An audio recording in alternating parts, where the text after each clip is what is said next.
Bagaimana jika saya katakan ada seseorang yang mampu memindahkan singgasana ratu dari jarak ratusan kilometer hanya dalam sekejap mata?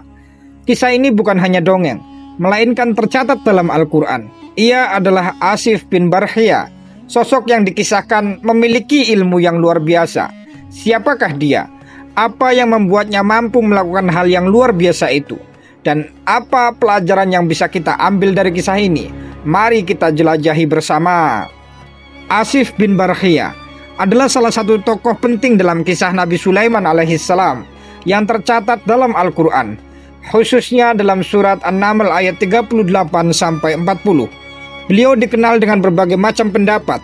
Ada yang mengatakan jika Asif adalah sepupu Nabi Sulaiman. Ada juga yang menyebutkan Asif adalah juru tulis Nabi Sulaiman. Dan ada juga yang menginformasikan Asif ialah salah satu penasehat dekat Nabi Sulaiman, seorang cendekiawan yang memiliki pengetahuan mendalam tentang kitab suci, dan seorang hamba Allah yang sangat taat. Dalam ayat tersebut disebutkan, Nabi Sulaiman meminta siapa yang bisa memindahkan singgasana Ratu Balqis sebelum ia datang menemui Nabi Sulaiman.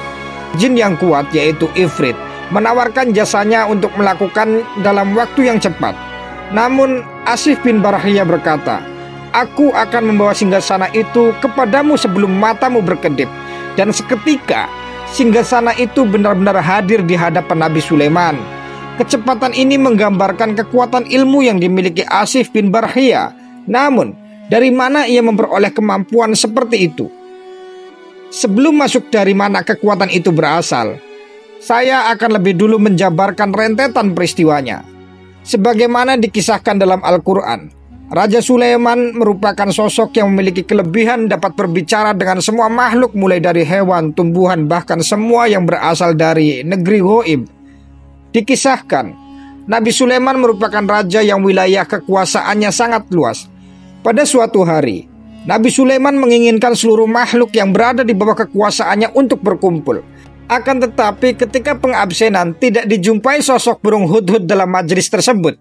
Nabi Sulaiman bertanya kepada Hudhud tentang alasan mengapa ia tak ikut berkumpul pada hari itu. Burung Hudhud pun menceritakan, ketika seluruh makhluk berkumpul, ia sedang berpergian menuju arah Yaman, tepatnya daerah Sabah. Ketika sampai di tempat tersebut, ia menjumpai suatu kerajaan besar yang dipimpin oleh seorang wanita. Akan tetapi Hudhud melihat ada yang aneh di kerajaan, yakni mereka tidak menyembah Allah, akan tetapi menyembah matahari dan bintang-bintang. Mendengar cerita Hudhud, Nabi Sulaiman tertarik untuk mencari tahu lebih dalam mengenai siapakah ratu dari kerajaan tersebut. Diperintahkanlah Hudhud untuk menyampaikan surat kepada Ratu Saba. Setelah ratu membaca surat dari Nabi Sulaiman, Ratu Saba terpancing untuk mendatangi kerajaan Nabi Sulaiman. Keesokan harinya Ratu Saba memerintahkan prajurit dan pasukannya untuk bersiap-siap menuju kerajaan Nabi Sulaiman. Mendapat kabar bahwa Ratu Saba yang bernama Bilqis tersebut hendak menuju kerajaan Nabi Sulaiman. Beliau mengadakan sayembara bagi siapapun yang dapat memindahkan kerajaan Ratu Bilqis ke hadapannya. Kemudian Jin Ifrit menawarkan kepada Nabi Sulaiman dan menyatakan ia dapat memindahkan kerajaan Ratu Bilqis dengan hanya waktu dari Nabi Sulaiman duduk hingga sebelum Nabi Sulaiman berdiri dengan sempurna. Ia menawarkan kemampuannya dengan menyombongkan diri, ia kuat dan dapat dipercaya. Akan tetapi Nabi Sulaiman menginginkan waktu yang lebih cepat dari yang ditawarkan Jin Ifrit. Datanglah seorang pemuda dengan harismanya yang terpancar jelas. Ia adalah Asif bin Barkhia yang menawarkan kemampuannya untuk memindah kerajaan Ratu Bilqis hanya dalam satu kedip mata. Asif pun berhasil membuktikannya.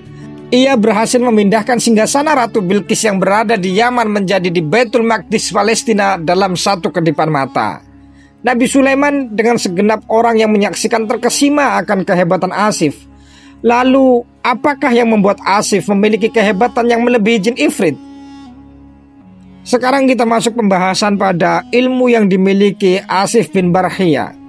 Ilmu yang dimiliki Asif bin Barkhia adalah kunci utama dari kemampuannya memindahkan singgasana Ratu Balqis dalam sekejap mata. Namun, ilmu apa sebenarnya yang dimaksud dalam kisah ini? Untuk memahaminya, kita harus merujuk kepada tafsir-tafsir Al-Quran yang otoritatif. Yang pertama, ilmu dari kitab suci. Dalam surat An-Naml ayat 40 Allah berfirman, "Berkatalah seorang yang memiliki ilmu dari kitab, Aku akan mendatangimu membawa singgasana itu kepadamu sebelum matamu berkedip. Menurut tafsir Ibnu Katsir, Asif bin Barahiyah memahami ilmu yang terkandung dalam kitab suci yang diyakini sebagai Taurat atau kitab wahyu yang ada pada zaman Nabi Sulaiman. Ia memiliki keahlian dalam memahami rahasia-rahasia spiritual yang tersurat dalam kitab itu, termasuk Ismul A'zam atau nama Allah yang agung. Ismul A'zam adalah nama Allah yang jika disebut dalam doa dengan keyakinan penuh akan dikabulkan langsung oleh Allah. Asif menggunakan nama ini untuk meminta izin kepada Allah agar singgasana Ratu Bilqis dapat dipindahkan dalam waktu singkat. Yang kedua, kekuatan doa dan spiritualitas. Imam Al-Qurtubi dalam tafsirnya menjelaskan, Asif memiliki kedekatan spiritual yang sangat mendalam dengan Allah. Ia memahami kekuatan doa sebagai sarana untuk meminta bantuan langsung kepada Allah. Ilmu yang dimilikinya adalah kombinasi antara pengetahuan tentang kitab suci dan kekuatan keimanan yang menjadikannya mampu melakukan hal luar biasa. Yang ketiga, pengetahuan tentang alam semesta. Beberapa ulama seperti Imam Fakhruddin Ar-Razi dalam tafsir Al-Kabir menyebutkan, ilmu Asif tidak hanya terbatas pada kitab suci, tetapi juga melibatkan pemahaman mendalam tentang hukum alam yang diciptakan Allah. Dengan izin Allah, Asif mampu menggerakkan elemen-elemen alam untuk memindahkan singgasana Ratu Bilqis dari Saba ke istana Nabi Sulaiman. Ilmu yang dimiliki Asif bin Barahiyah adalah bukti kekuatan terbesar berasal dari Allah. Pengetahuan tentang kitab suci, kedekatan spiritual dengan Allah, dan pemahaman mendalam tentang alam adalah rahasia di balik kemampuan luar biasa ini. Sekali lagi, ini bukanlah sihir atau kekuatan magis, melainkan karunia Allah kepada hambanya yang memiliki keimanan dan ilmu yang tinggi. Ini membedakan kekuatan Asif dari kekuatan jin Ifrit yang menawarkan jasa sebelumnya. Dalam kisah yang sama, kita juga dikenalkan yang tadi disebutkan, yaitu jin Ifrit, sosok jin yang kuat. Namun, kenapa Asif bin Barahiyah yang akhirnya memindahkan singgasana bukan Ifrit? Perbandingan ini memberikan pelajaran mendalam tentang keutamaan ilmu dibandingkan kekuatan fisik. Satu, kekuatan Ifrit, fisik yang luar biasa. Menurut surat An-Naml ayat 39, Ifrit menawarkan jasanya kepada Nabi Sulaiman. Berkatalah Ifrit dari golongan jin, aku akan membawanya kepadamu sebelum engkau berdiri dari tempat dudukmu. Ifrit dikenal sebagai jin yang memiliki kekuatan fisik luar biasa dan kecepatan tinggi. Ia mampu mengangkat singgasana yang besar dan berat secara manual dalam waktu singkat. Namun, tawarannya masih membutuhkan waktu lebih lama dibandingkan Asif bin Barahiyah. Kedua, kelebihan Asif, ilmu dan kedekatan spiritual. Sebaliknya, Asif menggunakan ilmu dan doa yang langsung memohon kepada Allah. Dengan izin Allah, singgasana itu berpindah dalam sekejap mata, jauh lebih cepat dibandingkan tawaran Ifrit. Imam Al-Baghawi dalam Ma'alim At-Tanzil menjelaskan, ini menunjukkan keutamaan ilmu dan keimanan di atas kekuatan fisik. Asif tidak memindahkan singgasana dengan tenaga sendiri, melainkan dengan pertolongan Allah melalui ilmu yang ia miliki. Ketiga, pelajaran dari kisah Ifrit dan Asif.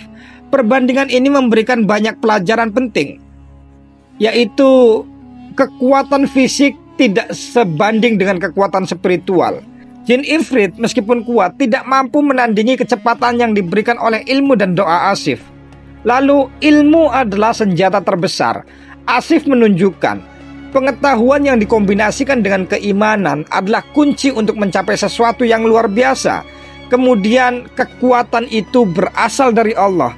Baik jin Ifrit maupun Asif menunjukkan semua kekuatan pada akhirnya berasal dari izin Allah. Namun Asif mengandalkan keimanan, sedangkan Ifrit mengandalkan kekuatan sendiri. Kisah ini mengajarkan kita, keutamaan seorang hamba bukan diukur dari kekuatan fisiknya, tetapi dari ilmu, doa, kedekatan dengan Allah. Asif bin Barahiyah adalah teladan bahwa ilmu yang didasari iman mampu melampaui batasan manusia, bahkan makhluk sekuat Ifrit sekalipun. Kisah Asif bin Barahiyah memberikan banyak pelajaran berharga. Ilmu adalah kekuatan terbesar. Ilmu yang didasari keimanan lagi-lagi kepada Allah mampu melampaui batasan manusia biasa. Ini mengingatkan kita pentingnya menuntut ilmu, baik ilmu agama maupun dunia. Doa adalah senjata orang beriman.